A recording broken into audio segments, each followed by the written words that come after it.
said she's just Jennifer said she's just gonna do audio, no video, because she's not feeling well. Cool. Yes, I'm here. Sorry. I was okay. on mute. And I should assume Michelle's there somewhere. Yep. Yeah.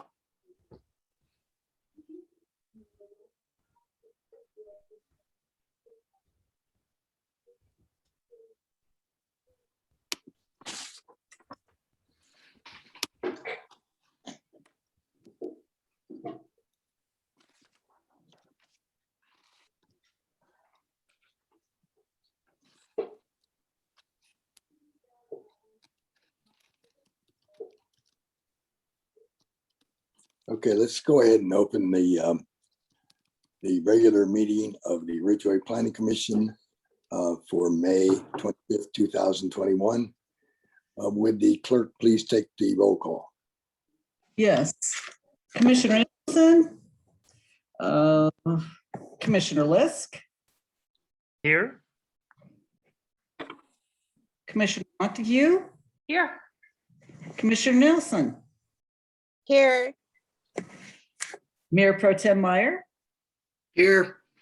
Mayor Clark, Here. and Chairperson Kenwright. Here, thank you. Mhm. First public hearing, the application is for preliminary plat for Riverfront Village Planned Unit Development. Location is Triangle Subdivision Lot 1. The address to be determined Highway 550, Zone General Commercial GC. Applicant John Simone, Alpine Homes Ridgway LLC. Owner Alpine Homes Ridgway LLC. TJ. Excellent. Good evening, commissioners. So you might remember back from the April 27th meeting that staff had recommended and the applicant agreed that we had about 10 outstanding issues or so, maybe a dozen or so, and we continued the hearing at that time. We have had a couple of really good conversations with the applicant team, the development team, and since then, and they're working through things. We've got some of them addressed and others are taking a little bit longer. So they have submitted a request to continue the hearing this evening to the June meeting so that we can finish addressing those issues. And staff is in agreement with that recommendation from them. So with that, I'd be happy to answer any questions. Yeah, the hope is that we can continue this one more month and make some good strides on the application. So Okay. do we need to make a motion to continue? I think what I have to do is first open the public hearing, then public comment, and then close it.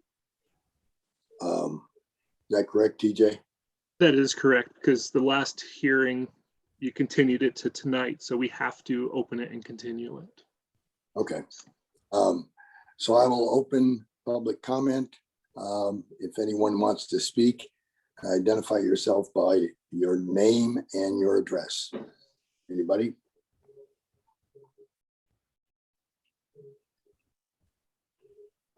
Okay. I'll close public comment and now we're ready for a motion, Jennifer. Okay.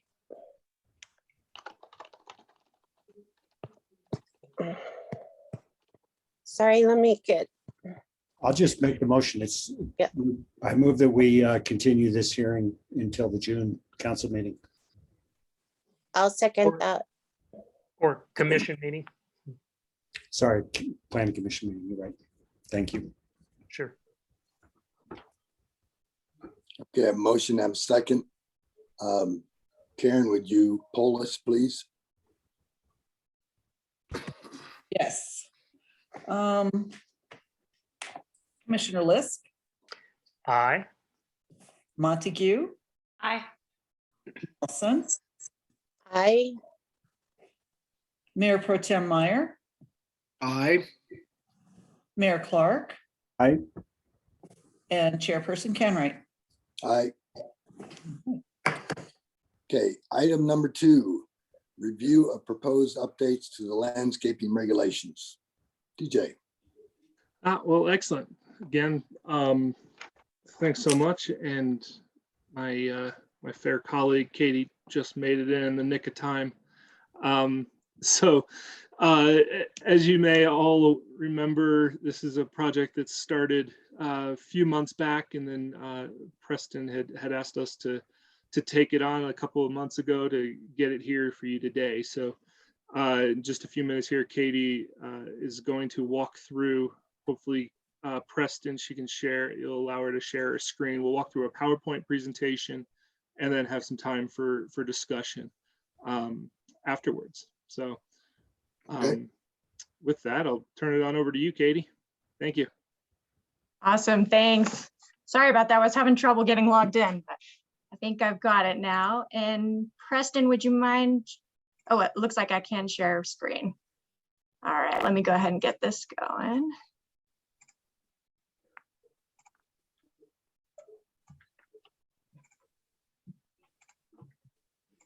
All right, so I think you can all see that here. Go ahead. Yes. We're not No. seeing anything yet. Oh, not yet? Okay. Let me try. Okay, how about now? That's it. Yes. There we go. Perfect, thanks. All right, so yeah, like TJ said, tonight we'll be talking about the landscape regulation updates. I'll be presenting the work that was done to develop the updated landscape regulations for the town. I'll briefly cover the background, intent, and proposed implementation to get us all up to speed. And then what I'll do is I'll dive into the proposed updates by discussing things in general categories. The categories I'll be getting into are the same as those that were covered in the CPS memo.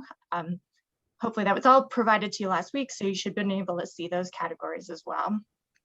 Then what we'll do is we'll have time at the end to discuss the updates, leaving any opportunities for you guys to ask questions and provide feedback, and then just let us know what you think overall. So first up, background. Tonight is the 4th time the commission will be meeting to discuss the town's landscape regulation updates.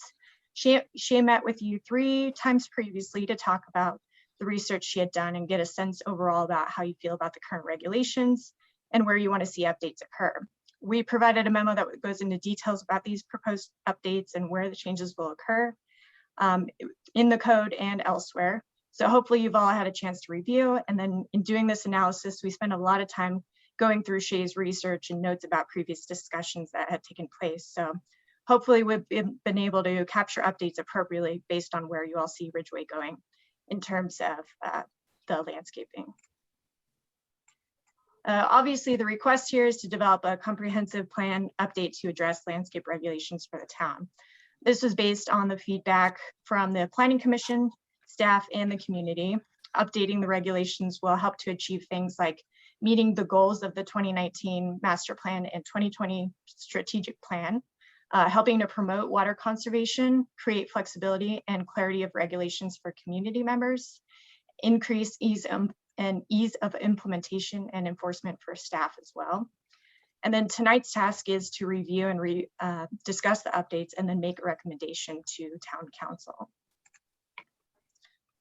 Implementing the updates will impact several sections of the Ridgway Municipal Code as well as the commercial design guidelines. You'll find the draft language of the updated landscape regulations included as Exhibit A in this CPS memo, and then a comprehensive list of the recommended updates included as Exhibit B. Now, getting into a deeper discussion in detail about the updates, I've broken up the discussion into some general categories, and we'll get into specific changes in each of those categories to provide some insight about how and why these updates will occur. So the first category we'll start with is code structure. This is potentially the most prominent change recommended because it's restructuring of the code to consolidate all landscape regulation information into one new chapter. The current code language is scattered in various places throughout the code, which makes it confusing and inconsistent for those who are looking to understand their property requirements. Where you'll find the bulk of the landscape regulations right now is in 6111, which deals with building regulations, and then 664G, which specifies the residential design standards. These two locations have mostly the same information, but there are some subtle differences which make it confusing to the reader. So what we're recommending with these updates is to consolidate all that code language related to landscape regulations into one new chapter. And this will be in Title 7, which is the planning and zoning. With this new chapter, we've kept a good portion of language from the existing landscape regulations, but have expanded on much of this, as well as added new information and regulations that will cover major issues that the town is facing, such as water conservation, which I'll get into in the next slide. As mentioned earlier, there are numerous places in the current code where landscaping regulations are addressed. So as part of this update, we're recommending updating any language to refer to that new chapter, which will be 7.7. So for instance, the subdivision regulations chapter, which is currently 7.4, that specifies requirements for preliminary plat submittal. One of the items listed in there is a landscape plan. So as part of this update, we would then revise the code language in 7.4 to refer to the updated landscape regulation sections that discuss what's required for a submittal for a landscape plan. So because now the new chapter 7.7.3 is where that new landscape plan requirements will be, the language in 7.4 will then be updated to refer back to 7.7.3. We think that overall, by dedicating an entirely new chapter to the landscape regulations, this will elevate the importance of them, as well as provide just one solid location for all the standards, calculations, requirements that are all broken out by applicability and exemptions. So this will ultimately help people in understanding their landscape regulations, as well as for staff and elected officials being able to administer them. The next category to go over is water conservation. So the current code language states that one of the town's main priorities for landscaping is for low water use, regionally appropriate vegetation, and that things like xeriscaping and drought tolerant plants are to be used wherever possible. In doing our analysis of the current code, we found that while the intent is clear that water conservation is a priority, the language is not currently strong enough to provide a clear way of implementing these things. So given our understanding of previous discussions with the commission, we've gathered that one of the main reasons for developing these updates is because the town and its residents value water conservation and find it an essential issue to tackle. So as part of our work in developing these updates, we focused on updating both the language and standards that will help to incorporate water conservation through things like low water planting, along with changes to the minimum landscapes requirements. Water conservation is also addressed in many areas of this new chapter. There's even a section early on in the chapter dedicated to the topic of water conservation. This highlights the importance of the topic and is a way of implementing stronger enforcement for water-wise plantings. And also, all the industry research we've conducted, we found that xeriscaping is really the best and most effective tool in implementing water-wise planting practices. I believe there was some debate in previous conversations about whether xeriscaping is the correct terminology. And what we found is that xeriscaping is really the industry standard and has the same basic principles as the term water-wise. Given this, we've decided to stick to one term, so you'll see that used throughout the code update, and that will be used to describe water conservation methodology. Lastly, the current list of preferred and prohibited species list that was included in the code still references really relevant information that we found to be applicable and appropriate for this update. So that's one section that has not changed. The next category to go over is kind of broken out into 3 different slides since there's a lot to cover here. So this deals with minimum requirements. And what we found in evaluating the current code is that only residential zoning districts have minimum landscape requirements. The current requirements are that at least 50% of the front and side yard be covered in live vegetation, while the remaining can be vegetative materials such as flower beds and mulch. So one of the biggest changes we're proposing with these updates is to add a table, which is what's being shown here on the screen. This will be included in a new section called Landscaping Required. This table includes the minimum required landscaped area broken out by zoning category, and it includes live and non-live ground cover requirements. The table also includes the minimum number of trees and shrubs required per 2,000 square feet. The strategy for calculating these minimum percentages per zoning category was to use the inverse of the maximum lot coverage for that zoning category. For example, the zoning category R is currently required to have a maximum 50% lot coverage. Therefore, we've used the inverse 50% to be the minimum landscaped area. Then based off that, we calculate the live and the non-live ground cover requirements, which in this case would be minimum 20% live ground cover and 30% for non-live ground cover.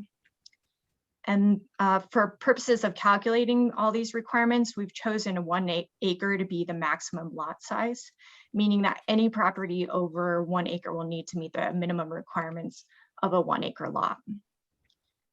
To help explain and visually show what these percentages mean, I put together a couple schematics showing the existing and the new landscape regulations. So first off, we'll take a look at these graphics on the screen to help set the stage for what these minimum landscape requirements will look on the same lot.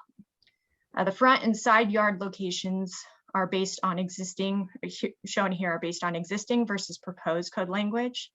And the hatched area you can see here, it's a little hard to see on the screen, but it's this bottom part that demonstrates the front yard area, while the darker shaded area with the circles demonstrates the side yard locations.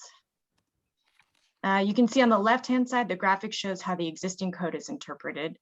Know that there's currently no definition of front, side, or rear yard. So this is a loose interpretation based on our discussions with Shay and how it's been used in other instances. While the updates we're proposing, they do add a few new definitions, which include front, side, and rear yard. So in the second graphic showing the proposed, you can see how the location of that side yard changes to be along the entire side street behind the front line of the house. Now these graphics shown here show what the minimum landscape requirements would look like on the same lot based on the existing code regulations versus the proposed code updates. In this scenario, you can see there, we're showing one lot, which is the same lot. It's a 10,000 square foot single family residential lot zoned R. It has 50 feet of front yard frontage and 60 feet of side yard.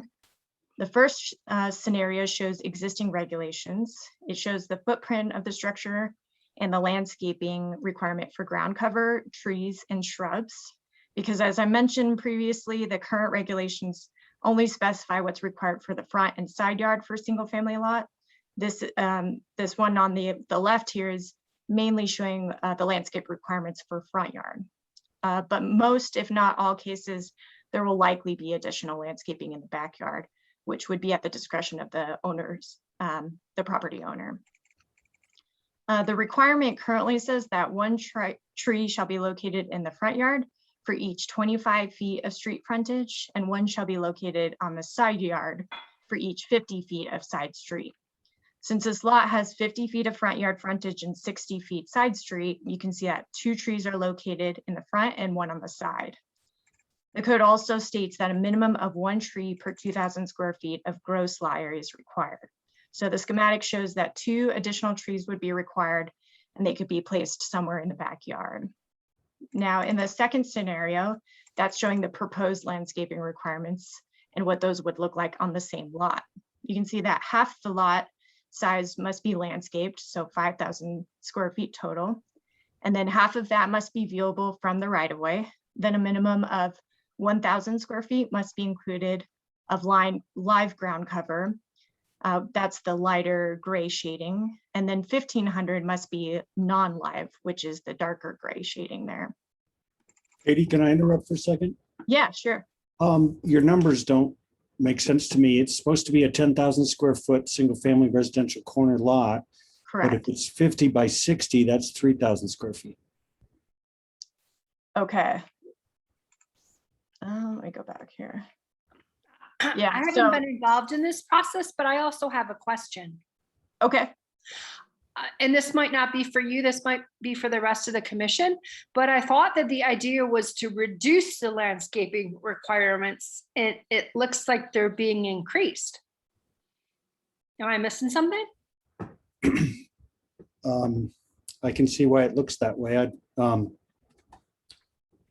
We can keep going, and maybe this question's for the end, but I was just surprised. I would have thought from what I knew about this, it would be like opposite of what the pictures are right now. Yeah, so I think in the existing, it's showing that none of the backyard is being landscaped, but I think in real time, most people would landscape their backyard. So I think in depiction, it might look like there's an overburdensome amount of landscaping for the proposed. But I think when we equate it back to the changes, it's more equitable across the board. I was going to get to the shrubs. Those I think do add to the landscaping requirements here, which is something I want to discuss with the commission, because that was one item that was brought up as being 4 shrubs required per 2,000 square feet. I think that can definitely be reduced, and definitely open to discussions about reducing it more than that. But I think, yeah, just based on the visual, it might be a little misleading in that it's not showing the backyard landscaping for existing, whereas the proposed is showing for the entire lot. So sorry about the miscommunication there or misdepiction, but yeah, regarding your 10,000 square foot lot size, you're correct. I think I just miscalculated that or didn't account for those street frontages.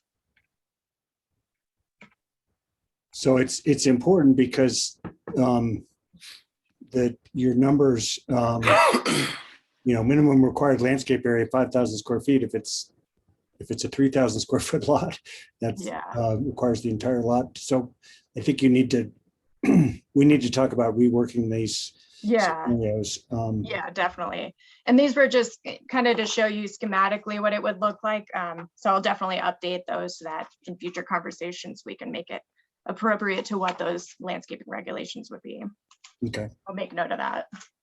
Yeah, and then just to reiterate that, I think that the graphics are more for illustration, and I think they're to scale essentially too. So the numbers would look more spread out, but as far as what we're trying to do, as far as area relative to the lot, I think it's showing that in general. Okay, so continuing on talking about this proposed landscape requirement. As I discussed, right now what we're showing is 4 shrubs are required per 2,000 square feet. That was something that I had noticed in some notes that were discussed with Planning Commission, but again, that's something that we can update if it looks like it's overburdensome. And same with the tree requirement, we kept it at 1 tree required per 2,000 square feet. That can also be minimized. One other thing to note is we did remove the requirement, which is in the existing code language, which requires trees to be in the front and the side yard.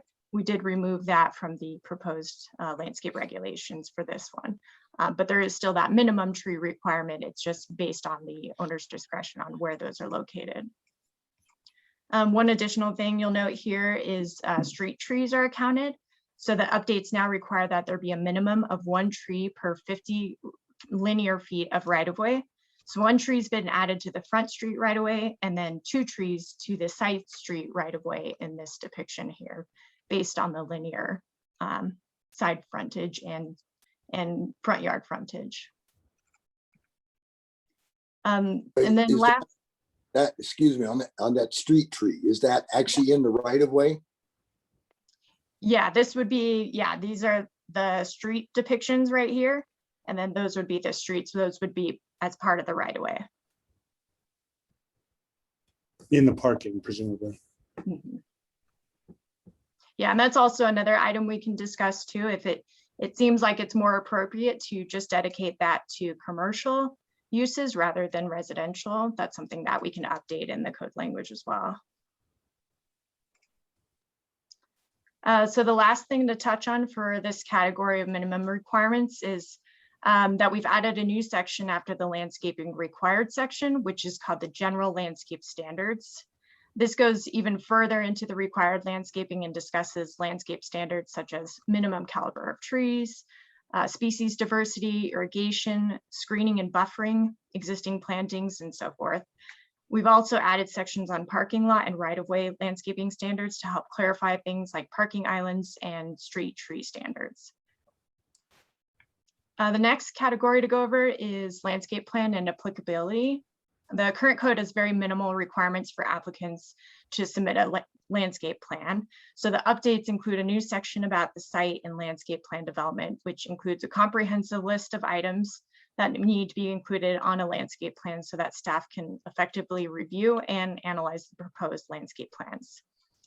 We also found that in terms of, applicability, currently it's a bit ambiguous what triggers the need for a landscape plan submittal. So the update now dedicates a section on applicability and expands on the existing statement, making it clear when a landscape plan is required and that the regulations must be met for any new construction, major exterior work on a structure, or landscape improvements to a lot. We've also included a statement in this section stating that plans and policies in existing documents, such as the water conservation plan and master plan, need to be adhered to in addition to these new landscape regulations. The next category is require versus recommend. So language in the current code is passive, using words such as encourage and recommend. And while the intent may have been to implement landscape regulations as mandates, it's not currently read as such. So with these updates, what we're revising the language is to be more active, stating that things are required rather than just recommended. These seems to align with conversations the committee has had. It's hard to balance imposing strict requirements or any type of undue burden.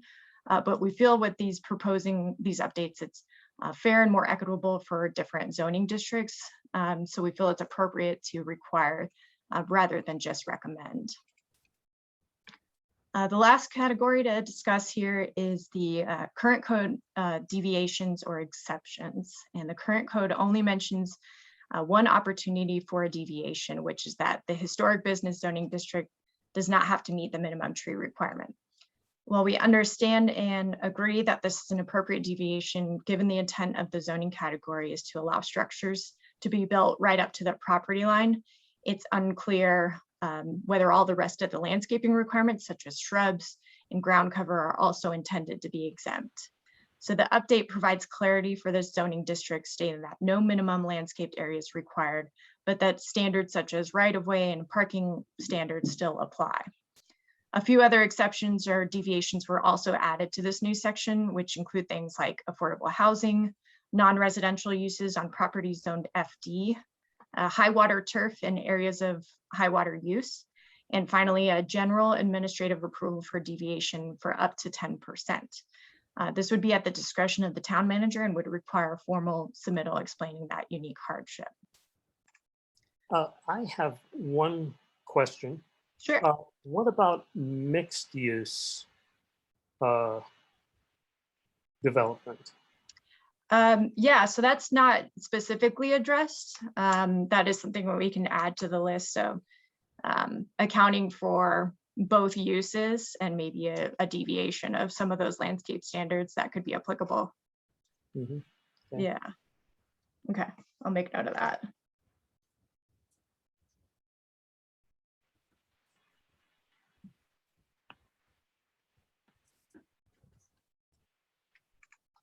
Okay, so in kind of going over all those updates, what I thought here was I'd just post some questions or discussion items to go over with you all tonight. These were discussion items that were addressed in the memo. But of course, any questions or feedback are welcome. Just this is a way to kind of jumpstart that conversation and point some questions at you all tonight. So I can go ahead and start off and just kind of run through the list, or if anybody has questions right away, I'm happy to help answer that or provide any clarity. But if it's okay with you, I'll go ahead and start with that first one. How does the commission feel about the proposed reformatting? of the code. So this is in consolidating all those landscape regulations into this one new chapter and updating any references in the code to refer back to that new chapter. Is that something we feel is appropriate here? I think it's a good idea. I would agree. Yeah, seems like a good idea the way you've put this together. Yes, I agree too. About putting it all in its own chapter, all of the landscaping. Yeah, exactly. Agreed. Yeah. Yeah, Perfect. same. So I'm in the public. I don't know if I'm allowed. I have 4 specific questions about the handout. I don't know when the appropriate time is to ask a question or.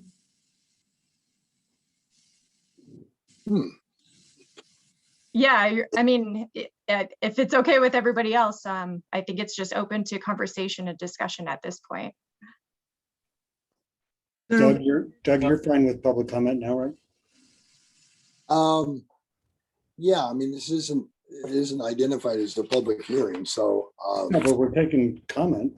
yeah, so definitely taking comments. So, yes, go ahead.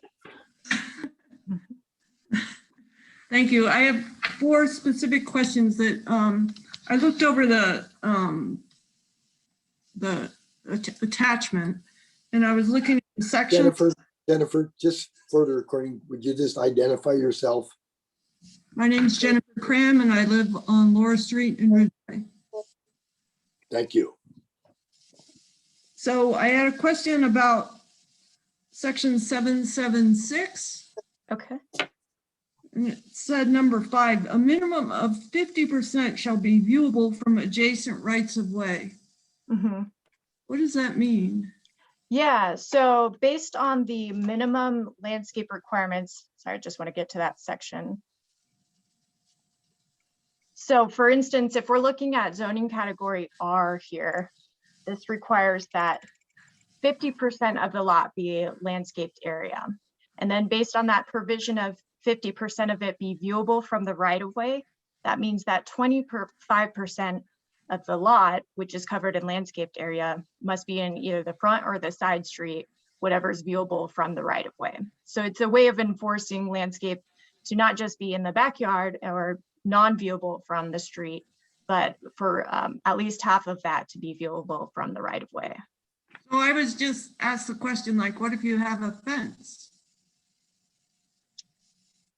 Yeah, I mean, I think you wouldn't have a 6-foot fence typically in the front yard, so you could technically still see over that front yard fence in most cases. You can have a 4-foot solid fence with 2-foot mesh, so someone can stand there and peer through the mesh. Okay. Yeah. All right, well, that's the intent.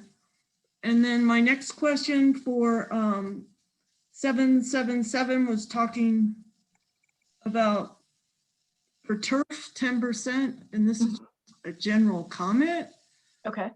I don't know, I sort of feel like there could be people that want more than 10% in bluegrass if they have a bunch of little kids. 10% seems awfully small. It seems like. That's a minimum, isn't it? Rather than a maximum. It's no more than 1,500 square feet or 10% of the required landscape. That's how it reads. So it's a maximum. It is. It seems a little strict. I wonder whether you could consider, I know you don't want to have. It's a water use issue, obviously. No, and I understand that. It just seems like in some people, I can see why they might really feel like it's important to have more than 10%. You might consider, I don't know whether there could be penalties or extra fees or something. I don't know. Well, I think when you read it as high water turf, you could use other kinds of turf and be exempt from that. Is that correct? That's correct, yes. Mm-hmm. So yeah, and high water turf is like calling out Kentucky bluegrass specifically, but other more natural turfs that don't require as much irrigation, those wouldn't have to meet that no more than 1,500 or 10%. So in other words, when I was landscaping, there was something called blue grama grass, which was a low water use turf, and that would be exempt from this, right? Yes. Does that help you, Jennifer? Well, I'm sort of bothered by it, not so much personally, but I'm just thinking in terms of, like I said, a family with a bunch of young kids, they might. But they can put in another kind of turf. They can put in a low water turf. Maybe. I don't know that much about the different kinds of grass, whether. Well, I definitely, without a doubt, that's what we want to encourage is low water turfs like buffalo grass and blue grama grass. And then my last point is just two separate things. You're talking about you can use live ground cover or no mow grass, meaning like native grasses. And then in the section 12.1.1 of the code, they talks about weeds above 6 inches.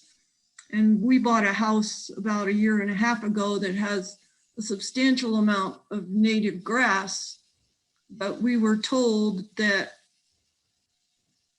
even though it's native grass, we have to keep it mowed. So that might have been wrong, whether we have to keep it mowed, but there might be some, I don't know, misunderstandings, and.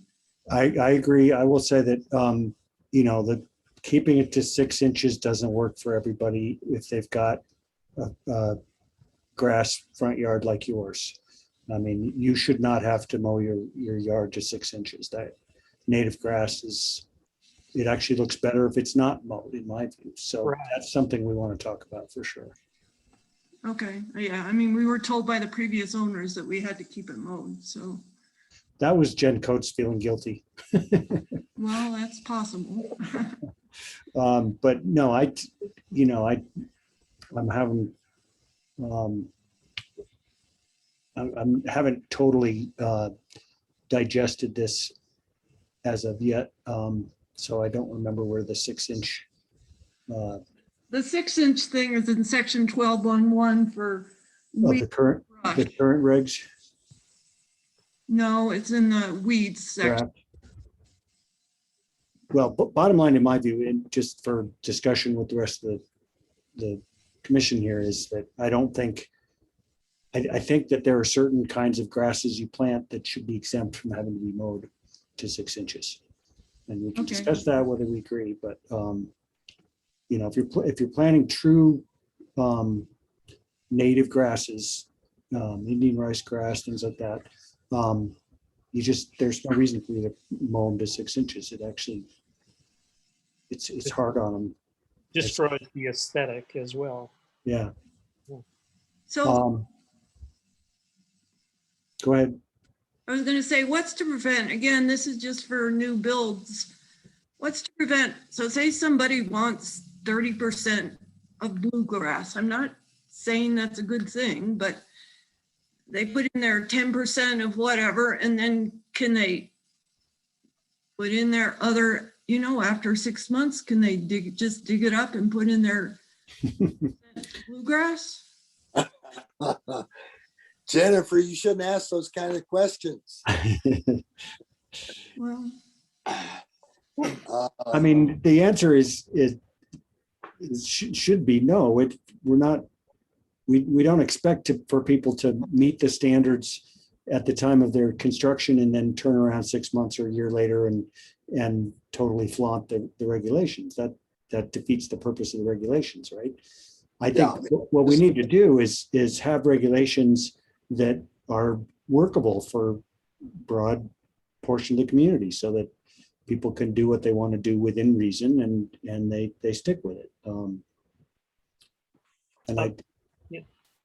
John, isn't this covered? I seem to recall, and I can't find it at the moment, but it's a portion of this that deals with the death of or the failure to maintain landscaping And the requirement is that you replace what has died. Um, um, I don't know that that applies to, I agree, and I don't remember where it is either, but I think it mostly refers to trees and shrubs. right. It says it's in the proposed 7713.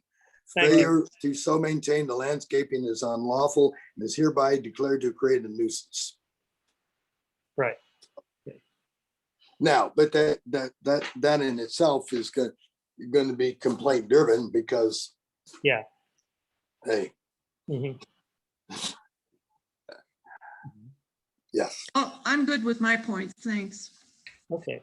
Thank you. And going back to Jennifer's points about grass, turf, under 777D, general landscaping standards. The way it reads now, the draft anyway, no more than 1,500 square feet or 10% of the required landscaped area, whichever is less, can be high water turf. High water turf, such as Kentucky bluegrass, should only be used in areas of high use. Native non-irrigated grass, such as prairie grasses, may be used in area of low use, low visibility areas. Artificial turf is only permitted for recreational uses such as sports fields. I think this whole paragraph is problematic in my view, because what I was just saying a minute ago about using, low water turf grasses like grama grass or buffalo grass, they're not non-irrigated. They're just much lower water use, and it reads sort of here like you can only install not native unirrigated grasses beyond that 1,500 or 10%, whichever is less, of high water turf, if it's not going to be irrigated. And aside from that, I also think to only allow artificial turf for recreational uses such as sports fields, I'm not sure I agree with that. I think, I mean, you look at the property next to Eatery 66, they put that stuff in the whole front yard, and I don't have a problem with that. I think these are really interesting questions we need to wrap our minds around, and I think we should be more innovative in trying to get people to have nice looking landscapes that are also very low water use, because I don't think the drought's ever going to go away, quite honestly. Yeah, and I agree with you, John. That D part was kind of bothering me, and the artificial turf. I thought maybe we would want people to use artificial turf instead of having high water turf, which I think in the past we had talked about the high water turf, and we had decided that we wouldn't want to see somebody put in a whole bunch of high water turf, and then if the water rates increased because the drought had worsened, that then they wouldn't be able to water their grass. And I think that's what our discussion was behind that. Yeah, I have a problem with this paragraph basically making the distinguishment, is that a word? The distinction between high water turf and native non-irrigated grass. Those aren't the only two options. Yes. There's a lot of options in between. And I agree that, I mean, Katie, I guess I'd ask you and TJ, when you guys talk about artificial turf here, are you picturing the old-fashioned AstroTurf, or I assume you guys are aware of the much newer artificial turfs that are being made that really look like grass. I mean, they're hard to distinguish until you get up close. My neighbor is putting in about 200 square feet of it as we speak, in a new area that he's taking live grass out of. So I think I'd be interested in hearing what the rest of the commission thinks about this, because I think this is really key to our allowing people to have nice yards and still have low water use. Yeah, yeah, I think also there should be some delineation between mowable, low water use uh, grasses or turf, and well, three designations. There's the high water use Kentucky bluegrass sort of turf. Then there's mowable, uh, uh, Drought tolerant turf. drought tolerant grass, such as some of the things that John has mentioned. And then there are bunch, that kind of prairie or bunch grasses that are not made to be mowed, as we were discussing with Karen or Jennifer uh, recently, just a few moments ago. I think, yeah, the bunch grasses especially should not be required to be mowed. And I also would agree on artificial turf being permitted uh, uh, for landscape use with, you know, within limits, of course. So.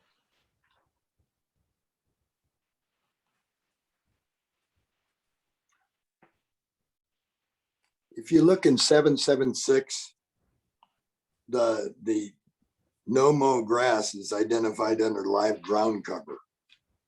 And it's not referred to as turf. Right. Okay, that's good. Good. But I agree with John on the exclusion of the artificial turf for recreational uses only. I think that you give people the option. Why not put down something that I'm not offended by, like John with the place next to 66. And in fact, that looked pretty nice in the middle of winter too. Yeah.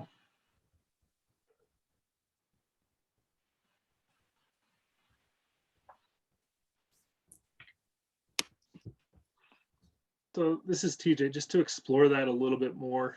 I think we can easily, and that's the thing, I think we have a good structure here and we can easily turn the knobs, if you will. But on this, not this artificial turf, I've heard a couple of terms and statements in the realm of the appropriate amount or appropriate areas or something like that. Is there an amount in that makes some sense? A percentage or a square footage? Again, we're trying to throw everything back to a percent or a square foot to be, you know, administratable, and then we have that a 10% variation, if you will, at administrative level to provide a little bit more leniency, because we know we're not going to get every situation in here. But I'm just trying to come up with some bookends, if you will, or bumpers on the artificial turf element. Yeah, good question. If you'd rather, we could take this back and ponder it. If you don't have any ideas, we can, you know, obviously put it all together with the big package and see how it all fits. But I just didn't know if you guys had thought of what that might be. Well, I think I think that might be a good idea, TJ, because when we started off with the examples, part of it is learning how it would be used. Yep. And we were, you know, looking at the two proposed examples, that there were some issues there. And then looking at, you've got a 10% deviation, is that if somebody goes to Preston for a deviation on the Kentucky bluegrass, is it a deviation from the maximum, or is it a deviation of 10%?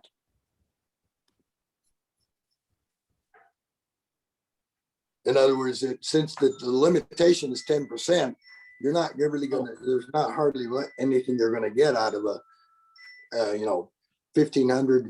If it's a 6,000 square foot lot, so you're allowed 600 feet and you can have 60 more feet for a deviation. I don't know that that's gonna do anything.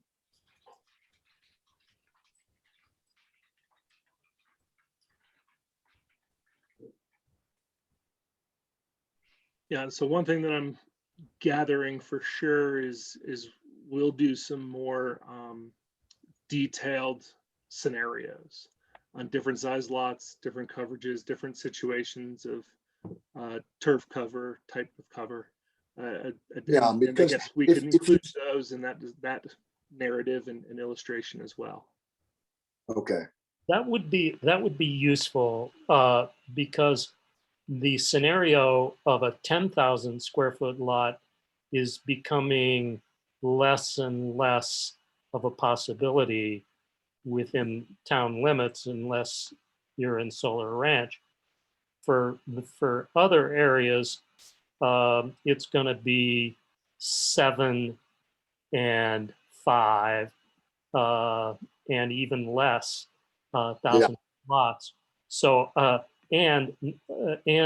not having it be a corner. I mean, one scenario of a corner is great, but but 4 or 5 other lots on the same block will be non-corners. So so it would be useful for me to visualize like middle lots that have houses on both sides, and 5,000 foot lots would be average, I think, now. Well, especially since with the zoning changes we've made in HR anyway, you can build on a 25 foot by 143 foot lot. It's more like 3,500 square feet, and with 5 feet of street frontage. And there you got 2 trees. Yeah. So TJ and Katie, can you guys tell me what your thinking was in the difference between the R and the HR? Is it because R tends to be larger lots? Yeah, I'll go ahead and kind of explain that, and TJ can chime in if needed. But there is that one deviation already in the existing code for HR. Our interpretation of HR based on the existing zoning regulations is that it can be like a full lot coverage building. So the intent is for that to be street facing, full lot coverage. Therefore, it doesn't have those minimum landscape requirements. So something like, you're thinking HB. HR doesn't allow full lot coverage. Oh, I'm sorry. Historic residential versus residential is what I was asking about. Okay, got it. Historic business that goes lot line to lot line. Yes. Yeah. And I just noticed it's not a big difference, but the minimum required landscaped area is 50% in R and 40% in HR. And then the difference in the non-live ground cover is 30 and 20.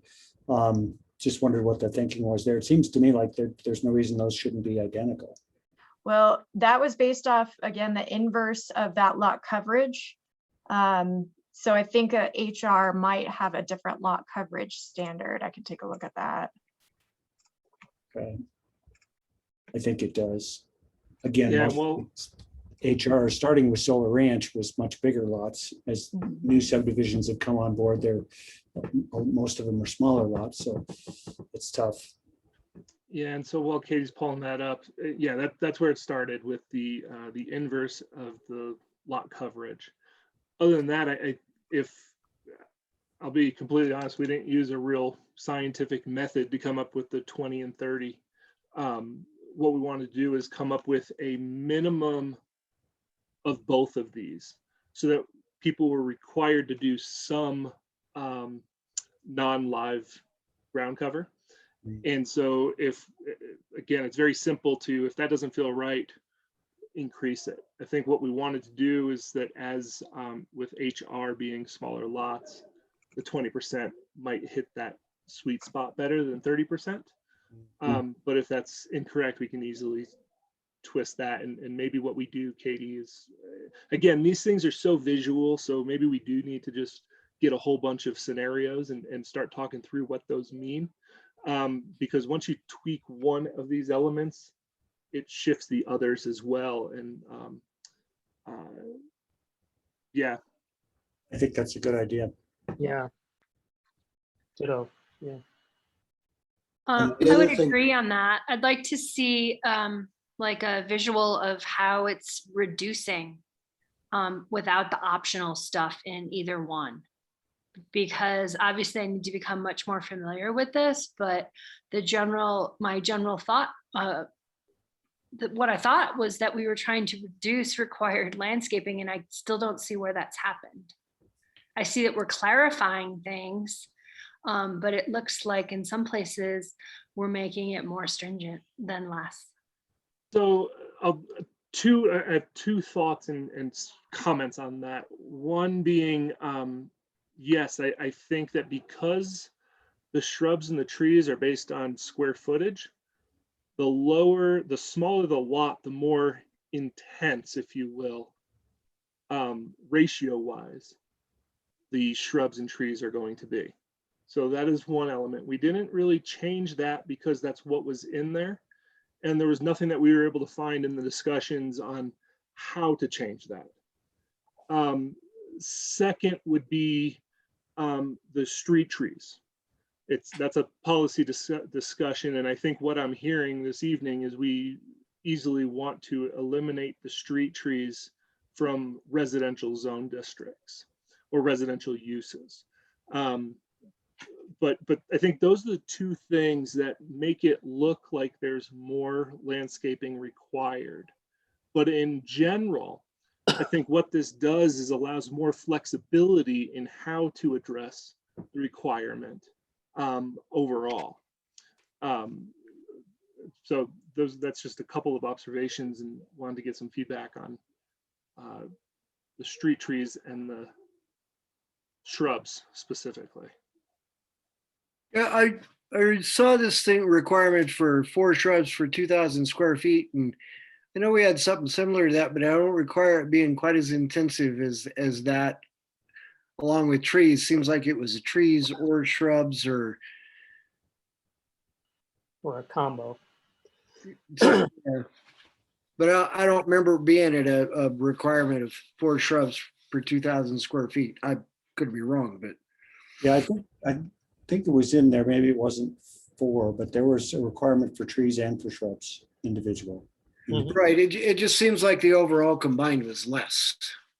Yeah, and one of the things that is clear through this process when we pull different things in from different areas of the code into one area, there are conflicts. And so one area it wasn't addressed and another area it was. So when we brought them all together, we're like, okay, there are street trees required. Does it apply to everything? Some things, if so, where? Same with the site trees and shrubs. And I think I'm getting some, Katie, I think we're getting some good feedback there. We can do, we can shift those around a little bit. Different metrics, different measurements of how to come up with that. If there is another methodology that I believe is currently in the code too, that we turned away from in this whole approach, but we could tweak a little bit, is required. So you identify the square footage and then a tree equals 200 square feet.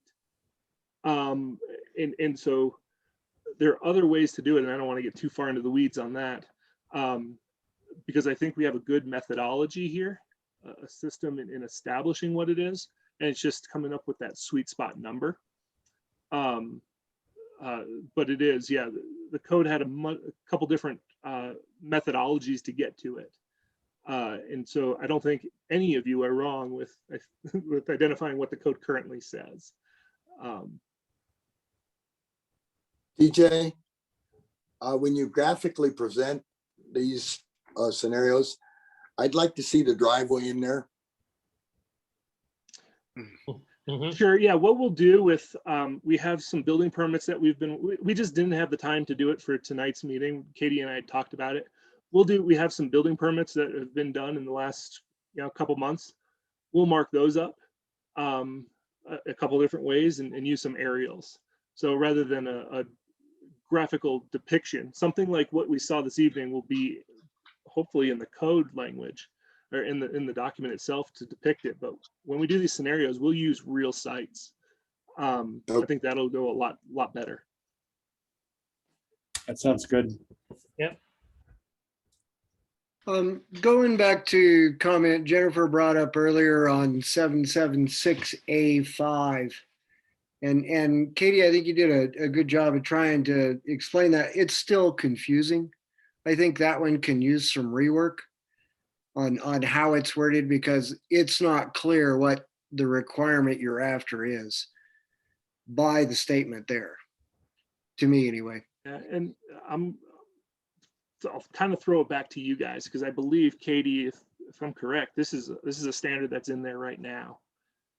And what we tried to do, and I might suggest that we change that to be, rather than viewable, be located in a front or side street yard.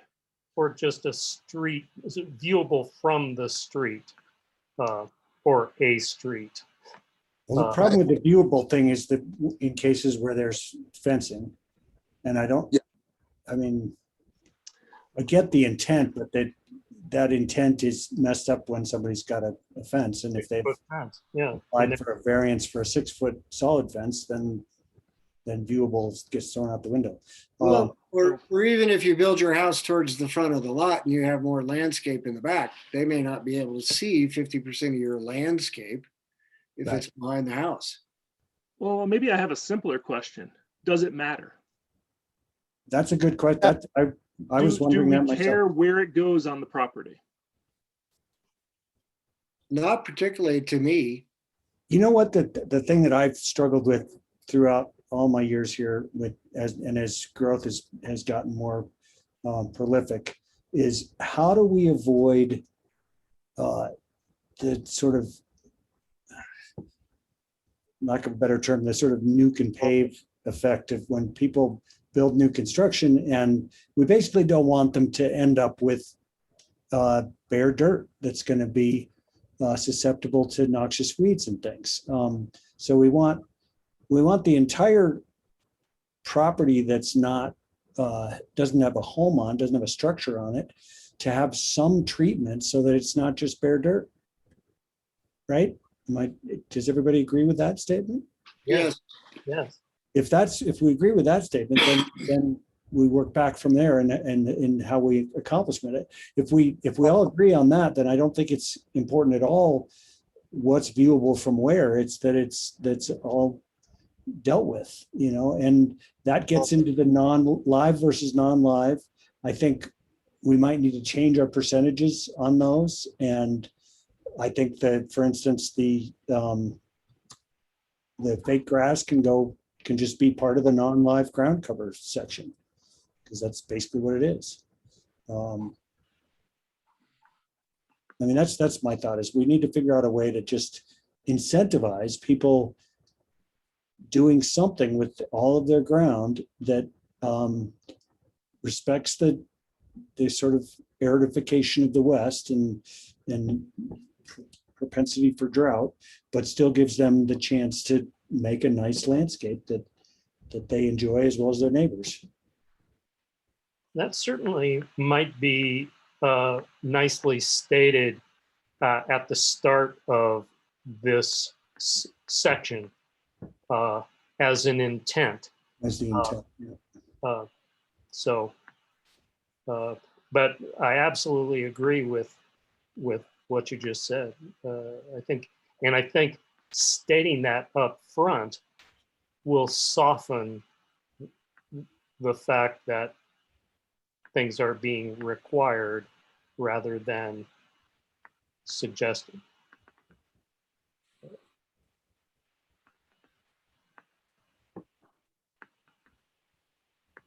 So to answer your question, JT, I think 7-7-6A5 isn't even necessarily something we want in there. We just want to make sure that all the ground on the property is treated in some way as to. That is a very easy fix. Hmm. I like bringing out my red pen and striking through things. So, But John, if the intent of that being there originally was to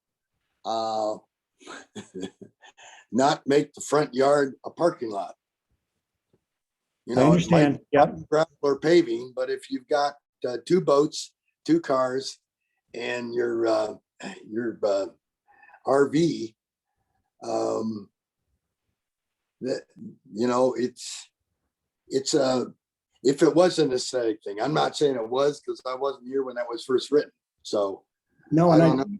your point is, it can be extended too to, you know, do we want the entire front or street side portion of the property covered in gravel or pavers? Not necessarily. I mean, I think what we want to look at is some way of defining these percentages and having them apply to every section of the lot, so that there isn't any one section of the lot that is just all rock.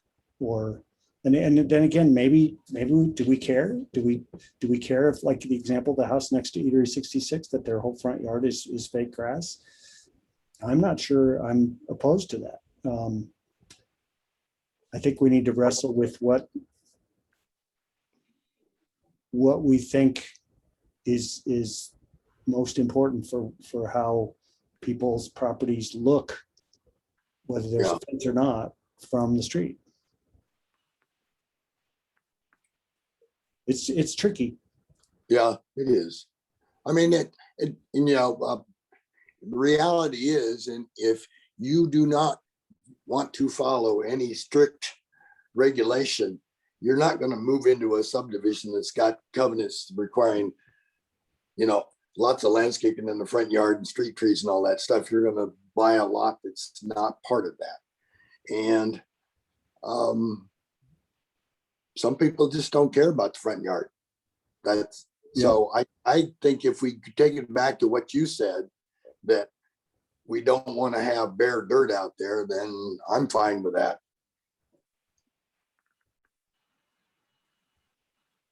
I think that the simpler, I don't know that that's a word, the more simple that we can keep it, the easier it's going to be for people to follow, and someone's going to have to enforce this. Like, I built a house in 2019 and I had no idea about the live and the non-live ground cover.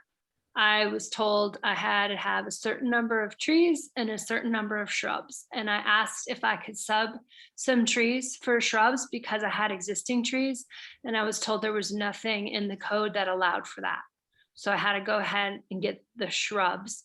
But the rest of my lot's pretty much wood chips because I didn't want to plant grass and I haven't figured out what I actually want to do. And yeah, I wasn't even aware of this. And this was just 2 years ago. And a couple of the shrubs are smaller than when I planted them because they're not doing very well. But there's still one of them still there. I haven't found the other one yet. But all that stuff requires water to stay alive. And I thought the whole point of this was like, we're trying to, you know, ease water use, because then, you know, I'll get into probably a different issue, but you don't even know how much water you're using until you get your water bill. Maybe, I don't know, I haven't found out if the new meters are going to tell us that, but it's this, it just keeps going. And then people put in, like my neighbor put in these fancy wildflowers and they were beautiful for the first year and now they're all dead and gone. And it's just, I don't know. I think this gets super complicated and we try to enforce it with the best intention when someone's building, and then it all goes sideways a year later. So if we can keep it simple, we might have more success. No, that's a good point. I think the biggest challenge is that we are walking a fine line between encouraging people to create landscapes that are low water use, while at the same time, I think we can, I hope we can all agree that we don't want anyone to have their entire yard in gravel, even though there are a lot of places that allow that. It's basically not good for the quote unquote urban landscape. It creates heat, issues, absorbing the sun. And I mean, I just think it's a balancing act between trying to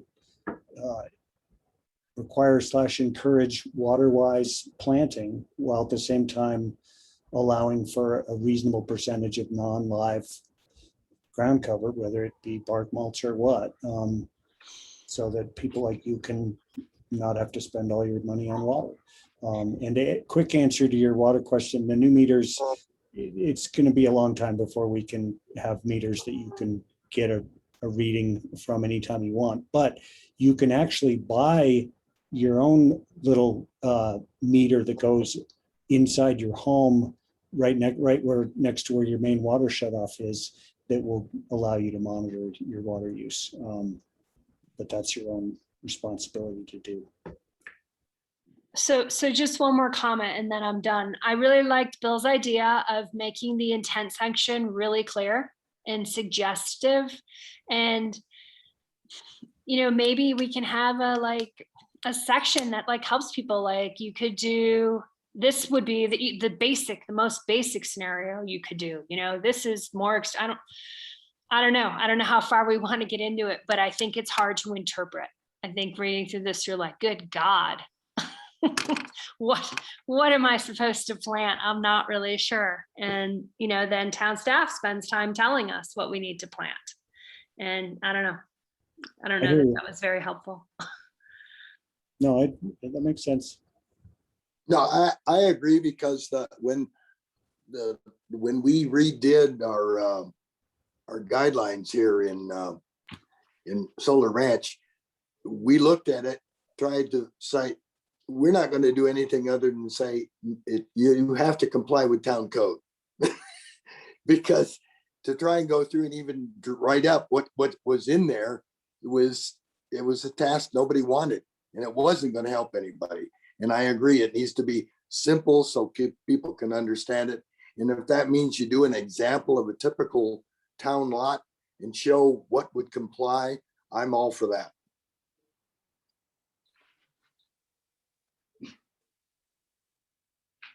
Pictures are worth 1,000 words. Yep. So, Or even drawings, this is the very basic that you have to do. Yeah, and I think we fully intend to have some type of a drawing in there because it is a complex thing. I want to, and Katie, can you share scroll up to the table? I want to walk through the fundamental methodology in this, just to see if it's on base. So this table, if you really want to bring it down to nuts and bolts, it's this table. And the foundation of this table is based on the lot coverage requirements for the zone district. So before we talked about mixed use. Frankly, it doesn't matter the use, except we look at the zone district. And if the use is allowed in the zone district, then these are the requirements that are there. And so a non-resident, mixed use building would be a non-residential use because it by default jumps over there. Okay. So we tried to really simplify that in that regard, that we tied it to the zone districts and the lot coverages. And then from the lot coverages, that's a square footage. That is your required landscaping amount. From there, 20% of that has to be live landscape, or a percentage, and a minimum percentage has to be non-live. And the reason we did that, and those purposely do not add up to 100%, because we wanted to allow for more flexibility, but we also wanted to make sure that we were getting a mix of both live and non-live materials. Okay, so that's where the ground cover comes in. Then we have the trees. the trees, if your 50% is 5,000 square feet, then you need, that is your number to base your number of trees and your lands and your shrubs on. And at a fundamental level, that's how this whole system is set up. And then the rest of the section, the rest of the chapter explains more about how to accomplish those. Where to put them, what type of ground cover, right? Drought tolerant, non-drought tolerant, things like that. And we can clarify all of those, but I want to, and of course we can change the numbers in this table pretty easily. But I guess I want to see if this fundamentally is a understandable, and at least for the time being, and I know it's hard to visualize, but if that makes some sense, and if we're moving in that correct direction of balancing all of these things. Let me ask you a question, TJ, based on what you just said. It sounds like what you said was that the minimum number of trees and shrubs, the square footage numbers in that column are the square footage of your minimum required landscape area. Is that correct? That is correct. Because it doesn't read that way. Minimum number of trees for required landscaped area. So yeah, you're right. It does say that. Yeah. Okay. So I think the thing that I keep coming back to is that the way this table is written, does it not allow for, in the R zone, for example, for 50% of the lot to be unlandscaped completely and bare dirt? So, and that's the thing, it does. But what we can do is we can put, and I don't know if it's in there or not, but it's very simple to put another general standard that says 100% all the required landscaping has to be treated in some capacity. It can't be dirt. There is a statement in here somewhere, Katie, right, that requires it not to be dust or low dust and needs to be covered or something. But we can make that more robust and more clear. Again, that to me is a simple standard to throw in here. Yeah, that C paragraph that you're focusing on there, Katie, needs to mention noxious weeds as well, so that because that's, to me, that's one of the biggest problems in new construction is people disturb an area, they leave it bare for a long time, and that ground is just ripe for mullein and spotted knapweed and all the things that we're trying to eliminate because they love bare ground. So we should mention noxious weeds in there as well, I think. And I definitely think there needs to be a more clear statement up front that says our intent is for there not to be any bare ground whatsoever. It needs to, every square inch of your lot needs to have some sort of treatment other than just bare dirt.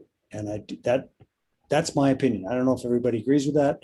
It's probably controversial, but just a clarification on that. Every square inch of disturbed area. Oh, that's a good point. Correct. Yep. Okay. Because we put that in here too, I believe, somewhere, Katie. We have some references to disturbed. And that's another thing that, Michelle, one of your comments earlier was the ability to count existing landscaping. We do allow for existing landscaping to count towards the requirements. As it should, yep. And we may, and that's another potential discussion to have of, does one existing tree count for 2 required trees or 1.5 required trees?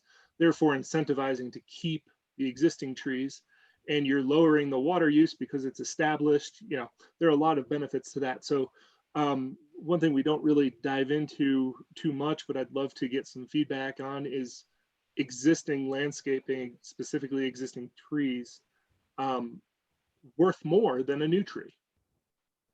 Well, Yeah. and then you might get into the size of the tree, because I've got a great big tree on the back of my lot that I actually designed my house around because I wanted to keep it. And it seems like, there's certainly it's like a 50-year-old tree, and it seems like there's certainly some value there as far as well established.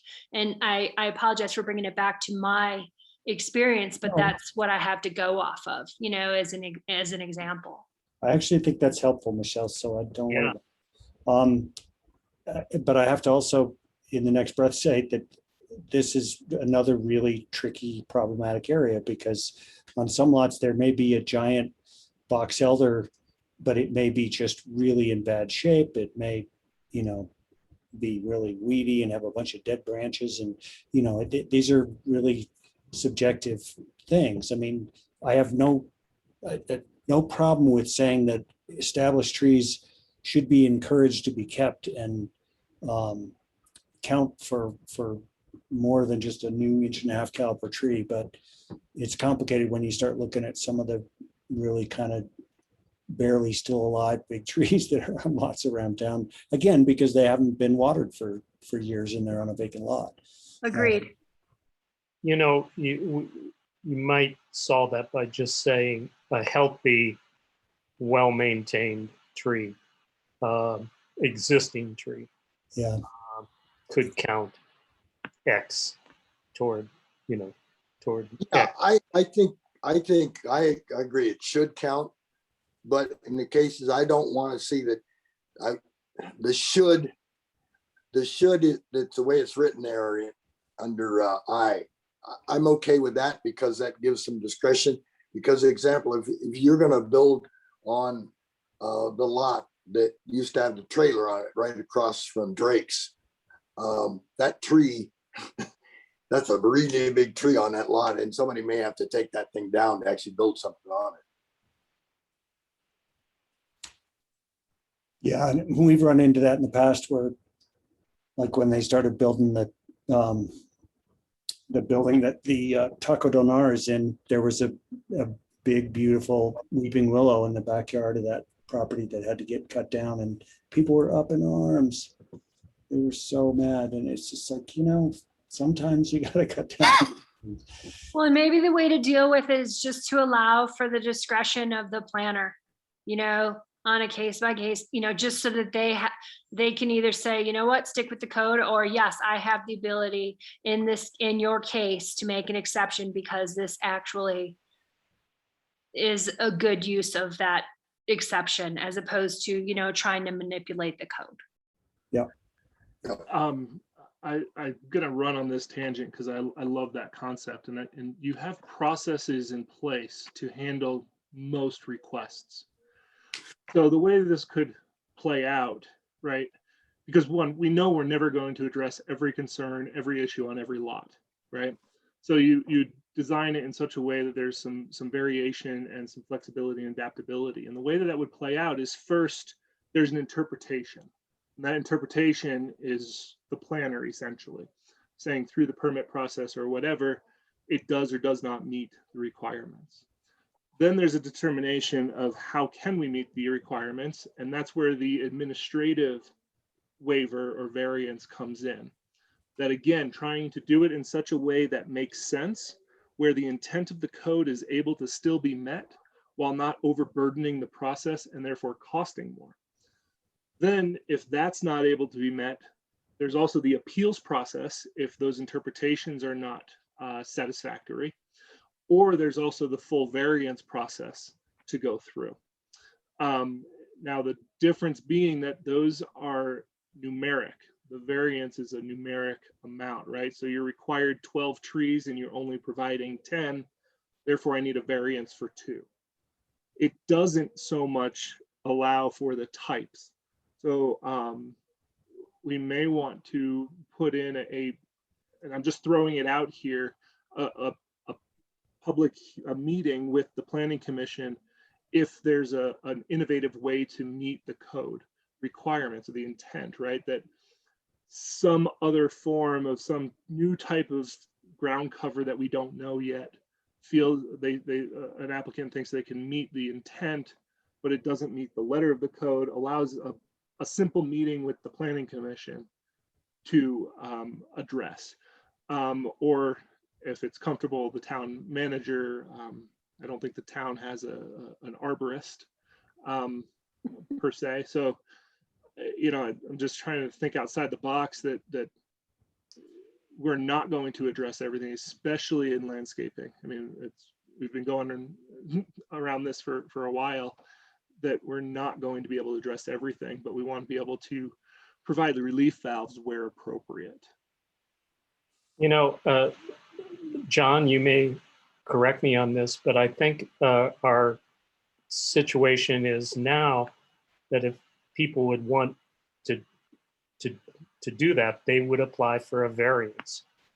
And as far as appeals go, if as I understand it now, since I've been a member of the appeals board, it is that if the applicant finds that having been denied their variance, then they make an appeal. That's the way that things are written in Ridgway. Is that correct, John? Not necessarily. I'm unaware of an appeals process apart from an appeal of a variance. Yeah, that's a good question. Doug, weren't you part of an appeal? Yeah, and it was a different kind of circumstance. And I, from the very beginning, have been pushing for more leeway in terms of administrative to cut back on some of the simplistic variance requests we get. But but it did, it was a way to avoid even going to a variance. Correct. Yeah. Right. That sounds like a great suggestion, TJ. It's just that I haven't seen that manifest itself in Ridgway yet, though it's a particularly good suggestion.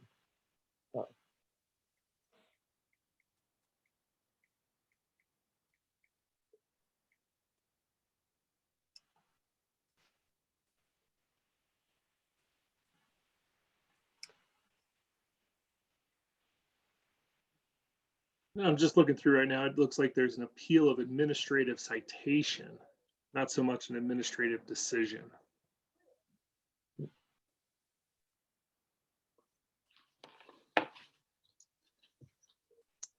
You may be right. TJ, because thinking about it, Bill, I think we had an appeal of a building official decision.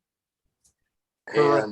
And we said, just go. Yeah, he said you need to go for variance. The applicant didn't want to. He appealed to us. We said, no, we agree with the building official. You need to go for a variance. Right. You're right. You're right. And actually, I'm looking at 7.3.23 right now. The review procedures under the zoning regulations, which this would essentially fall. All requests for approval of an appeal is in that list. So I think that would probably fall under that same classification there. Yeah, and then 7.3.21 variances and appeals is in there. No variance or appeal. Yeah. So I think it is kind of covered in this procedural element. Yeah.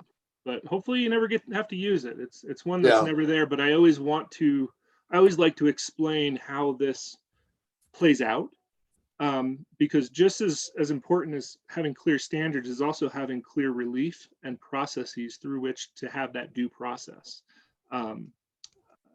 for individuals, because zoning is in the gray. You have to figure out how to navigate the gray. Speaking of the gray, as an older person, yeah. Actually, this kind of gray. No, the kind of gray I was thinking of was cement, which was brought to mind by Doug, your mention of driveways. Yeah. And it strikes me that with the requirement chart, is there any way to for us to put in a maximum non-landscape area, or off-street parking, like gravel off-street parking, and or driveway, just to remind people that that that as John, per your mention earlier in the evening, we would like to not have the entire front of a property be either off-street parking and or cement driveway. It seems like there's got to be a way, or there ought to be a way, to remind people that to take into account how much square footage is taken up by off-street parking and or driveways, to avoid the entire front of a property being a parking lot. But Bill, see, that we don't want to fight ourselves too much on things. John talks about you want to encourage things that you want. And so if we really want people to build ADUs, and that requires an additional off-street parking space, if the landscape restrictions, because that building an ADU would probably trigger the new landscape code, which means they'd be under those requirements. So we'd have to know up front, if you're already got a 20-foot wide driveway going up to a garage, and you're going to add an ADU, that there's still a way you can meet the landscape requirements without, and still provide the additional parking space that's required. Yes, if you're doing your off-street parking on the front of the property rather than off the alley. Yeah. It is a proverbial can of worms. So TJ, cover everything, okay? All possible. Yeah, well, yeah. Just a couple of comments on that. I think you hit on something, and to be completely honest, we didn't want to address it. It's typically not something that's addressed in the landscape code.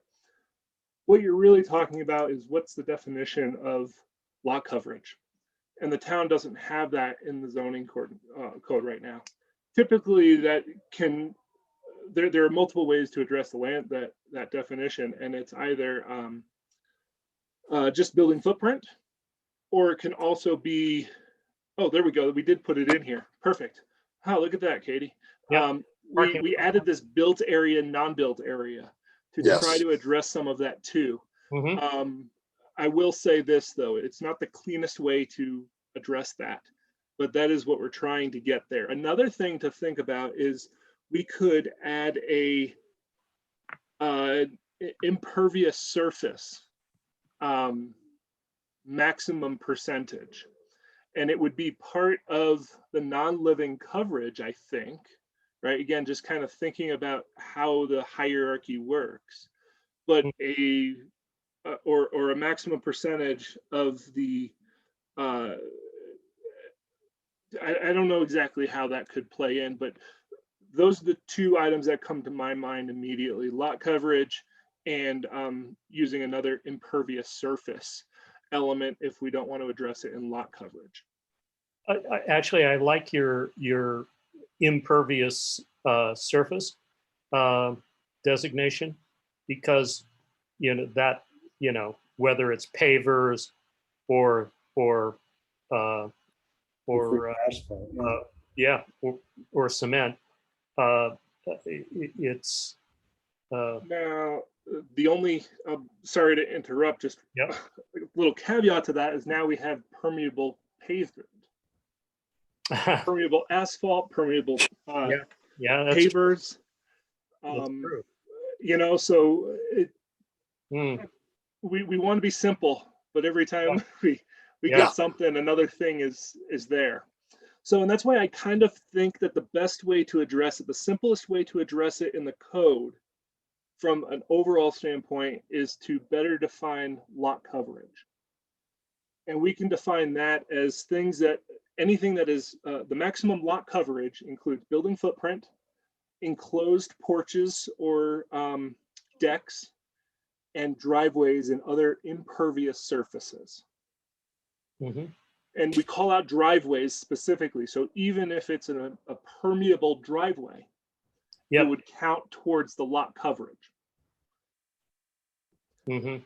So that in of itself, now if you remember how we had this thing set up, we've taken account of all of those items before we even get into landscaping. So now we've already taken the driveway out, we've taken covered porches, we've taken sidewalks, walkways, pavers, all that stuff, patios. Mhm. We've taken it all into account and said you can't count it toward, that's not part of your required landscaping. Mhm. And now we've established what that is more correctly from the top. I like that. Yep, that works.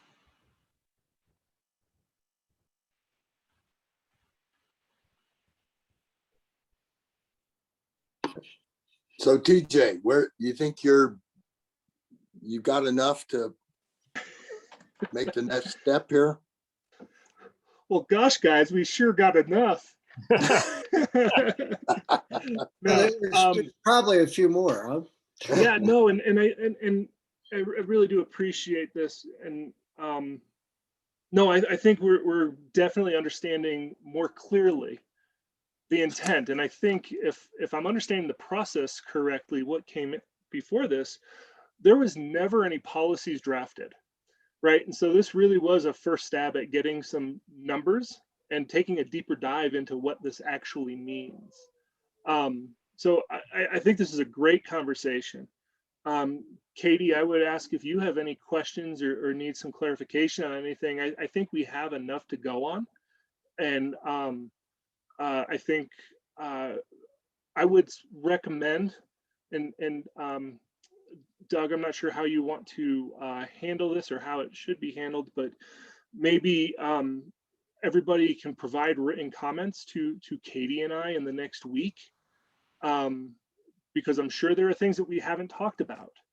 And what we would like to be able to do, I'm going to project a little bit, but we plan on bringing something to the June 29th meeting and with a response memo, right? Here's what we've heard. Here's how we responded to it. Did we hit it or not? And it might take another iteration, but frankly, I think at that point we'll have it conceptually, and now it's just tweaking numbers, hopefully, to make it look right and feel right.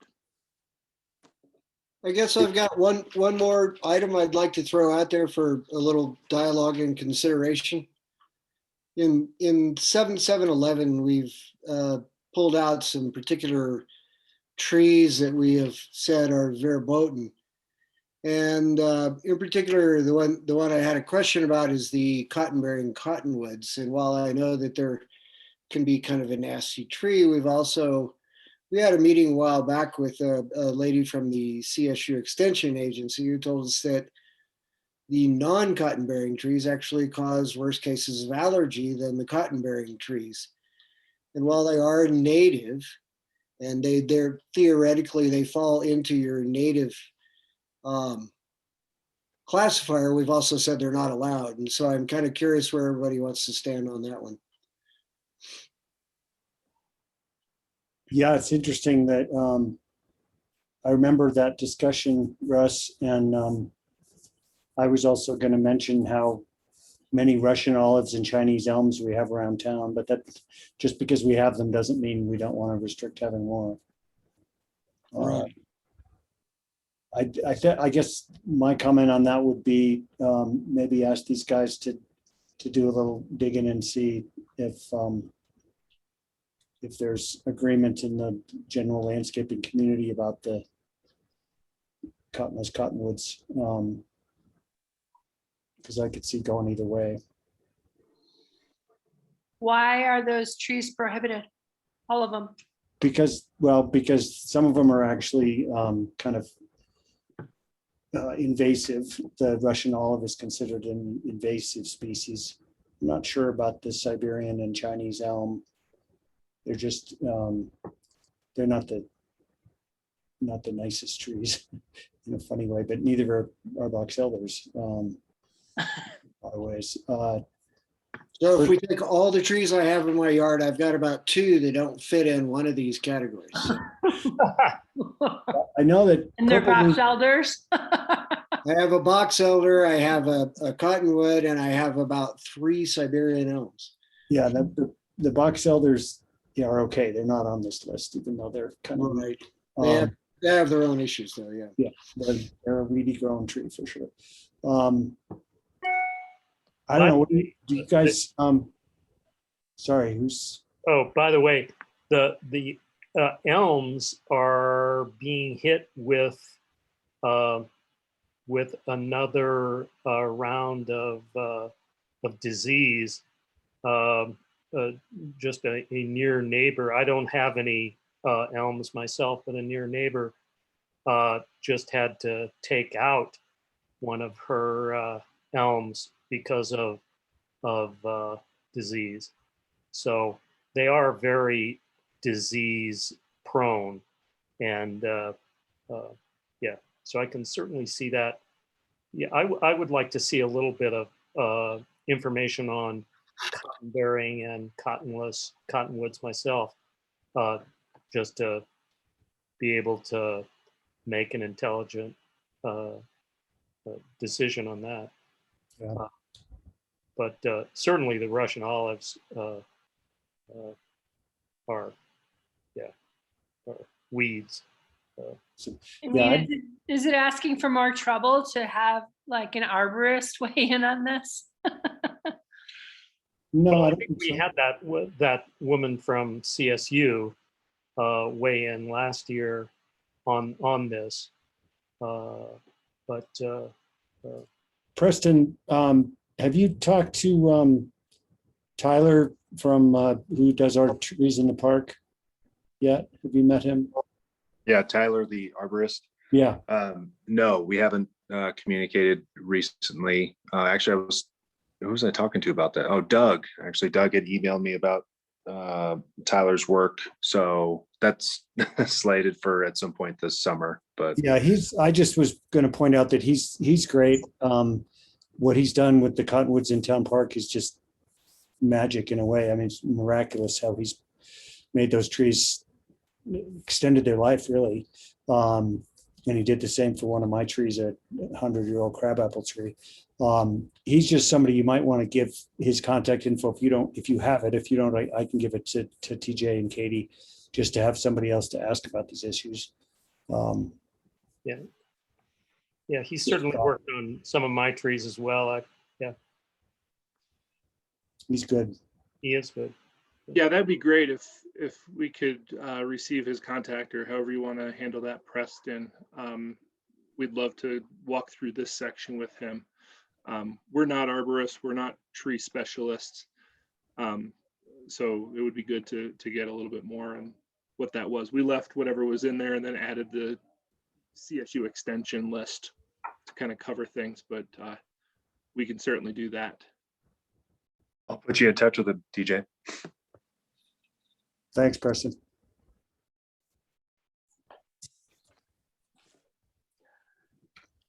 Okay, everybody agreeable to get written comments to TJ and Katie over the next week? Sure. Yes. Sure. Yeah. Now, is that in addition to the points we've made, or re our points? Okay. If we have more. Yeah. Okay. Do we want a deadline on when those need to be received by? What do you think, Katie? If you guys could do it by the 3rd or 4th of next week, so that's a Thursday or Friday, we can just make it Friday to be easy, the 4th. That Okay. would be great. Okay. Comments due to Katie and or TJ by next Friday. June 4th.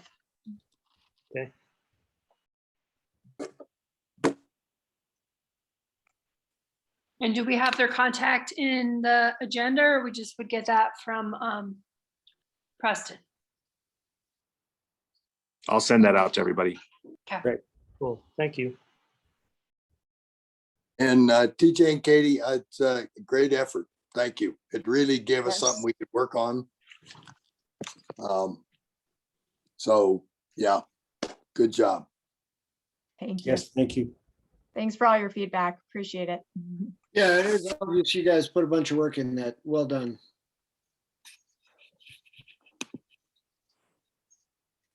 Excellent. We got our marching orders. We'll do it and be back in June with diagrams and hopefully addressing all of your concerns. Great. Excellent. Thank you. Thanks. Okay, next item is the minutes from the meeting of April 27th, 2021.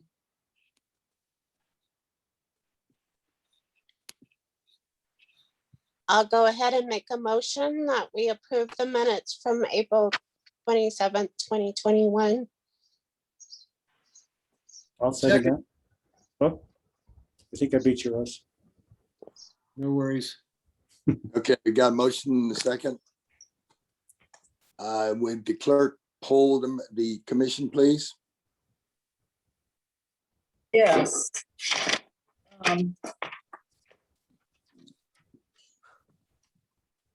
Commissioner Lisk? I abstain since I was not at the meeting. Oh, gosh, you're right. Okay. Commissioner Montague? Yes. Nelson? Yes, Mayor Pro Tem Meyer? It's long, Aye. you guys. No worries. And Mayor Clark Aye. and Chairperson Canwright. Aye. All right, made it through that. Anything Aye. else? I had a question for Preston if he's still there. I'm still here. All right, so I noticed that the Uray Planning Commission is meeting in person now, so I was just wondering, is that something that we're going to do as well? Yeah, great question. Actually, I'll let Chairperson Canwright, maybe Mayor Clark kind of talk this through a little bit. We had exchanged emails last week about the prospect of meeting in person and ultimately decided to keep this meeting to virtual. So Yeah, the town Jennifer, council last month met earlier this month met in person for the first time. Staff was there as well, but members of the public could only attend virtually. So just for some reference there. Yeah, I would just throw out, and I'll let you weigh in too, Doug. I'll throw out that council meeting in person, masked up and without anyone in the audience, to me just felt awkward. I liked being in person with my fellow councilors, but I don't know if you get the plain dealer or not, but the publishers raked us all over the coals for not allowing the public to attend. And while I don't feel as strongly about the issues involved as they did, I kind of agree that I just as soon not go back to in person for any of our meetings until we can be everyone can be in person. And that may be next time. That may be June for both council and planning commission if things keep going the way they are. I haven't heard, Preston, did you hear whether the commissioners rescinded the mask order today? I actually haven't found that out yet. I was gonna make some calls. I'm guessing they did because they were leaning that way. And if so, and we can meet in person, not masked and ask people who come in person to please only come if they've been vaccinated, I'm comfortable with going back to in person, but otherwise I'm not. So, and Doug and I talked about it. I don't know, Doug, if you want to add anything to that. Yeah, the way it was originally proposed, the people that I meet with inside now, I know we're all vaccinated, and that's my comfort level. So I can go to Montrose and I can walk in a place where there's nobody wearing a mask and I'll have a mask on. That's just me personally. So even if we do open up, I may still continue to wear a mask inside. So maybe what we could do, just my suggestion would be we revisit this issue a week or so before next planning commission meeting. And this time around, Preston just reached out to Doug and I, and next month we can reach out to everybody, let everybody weigh in. And I'm as anxious as anybody to go back to in person for as much stuff as possible, but it's got to be done with some attention to safety and details and all that. I would just add something that I spoke with Ruth Higdon, who's a surgeon up in Grand Junction, and both community and St. Mary's ICUs are full again with COVID patients. And this has to do with the unmasked, unvaccinated people. And I think, we're in rural Colorado. I think July is probably, from my level of, or my perspective, I would think July would be the appropriate time to give us some time to weigh the data. I also spoke with Nick Wasser today, who said that yesterday they had 6 COVID positive tests that were hospitalized. So it's still happening out there. It is. It may be a bit early to start thinking about a in-person June meeting. I'm vaccinated. I'm happy to do it if we so choose, but I think that is putting some unvaccinated or unmasked, or both, people at risk. So that's my 2 cents. It's interesting what you were saying, Bill. As of last week, when I got the numbers from Tanner, it was only the Grand Junction hospitals that were full or anywhere close to full. Montrose had just a couple of people, and so it's interesting to hear Nick say that. That there were 6. There were 6 over the weekend. So hospitalized. Yeah. Anyway. So I did check the plain dealer, and the commissioners voted to rescind the local mask mandate. Okay.